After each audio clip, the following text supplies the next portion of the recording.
are welcome to today's session. So today we have this question on the board to solve.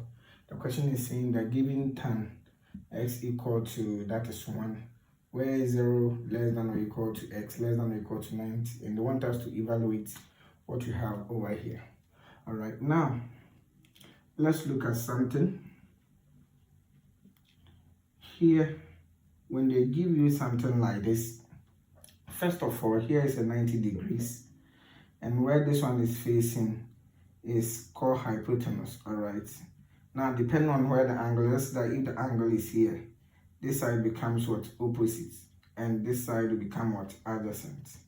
So if the angle towards here, this side will be opposite, this side will be adjacent. Now let's look at this. We have what you call SOHCAHTOA. These are abbreviations that will help you to remember what sine, cos theta, and tan theta would represent. So the S is sine. It means that sine theta, in this case sine x, represents opposite over the hypotenuse. All right, and what this one means is that cos x is representing, that is adjacent over hypotenuse. Please, I hope you are following. Then what this one means is that tan x is equal to opposite over adjacent. Now, why do we need this information? This is saying that tan x is equal to 1. What it means is that, look at it, tan is equal to opposite over what? Adjacent, meaning that this tan x, which is equal to 1, ideally is supposed to be opposite over adjacent, meaning that here opposite is 1 and adjacent is 1. Why? Because 1 over 1 gives you 1. I hope you are following. So here opposite is 1, adjacent is 1. Now, if that is the case, the question is saying that we should find sine and also what? Cos. So we need to find sine. But what is sine? Opposite over hypotenuse. We don't have the hypotenuse yet. So we are going to find the hypotenuse, and in finding the hypotenuse, we are going to use what you call, that is the Pythagoras Theorem. And what it says is that the square of the hypotenuse, which in this case, let's say a, so it becomes a square, should be equal to the square of the opposite plus the square of the adjacent. I hope you are following. So this side will be giving a square equal to 1 square is 1. 1 square here is 1, giving you 2 equal to a square.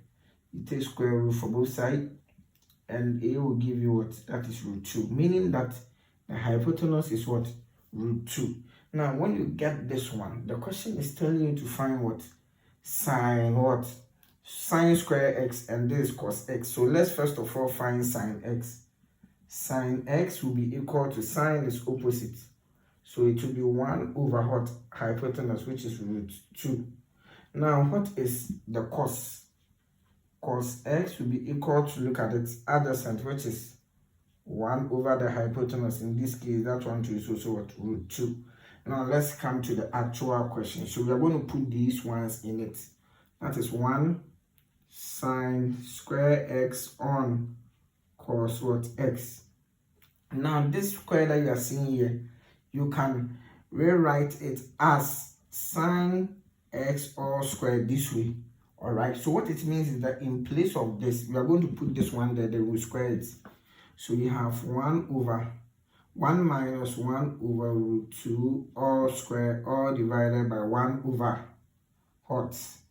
Root 2. Now the square, look at it, when you have 1 square, it's the same as 1 times 1.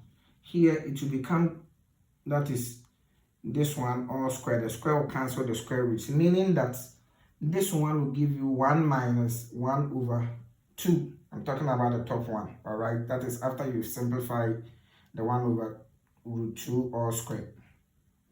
So here you have, that is 1 over root 2. When you deduct 1 half from 1, that will give you half, all divided by 1 over what? Root 2.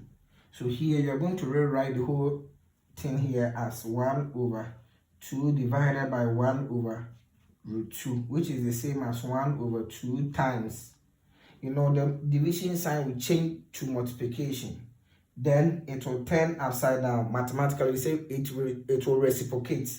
So you have root 2 or 1. This one will multiply this, giving you root 2. 2 times this, that will give you 2.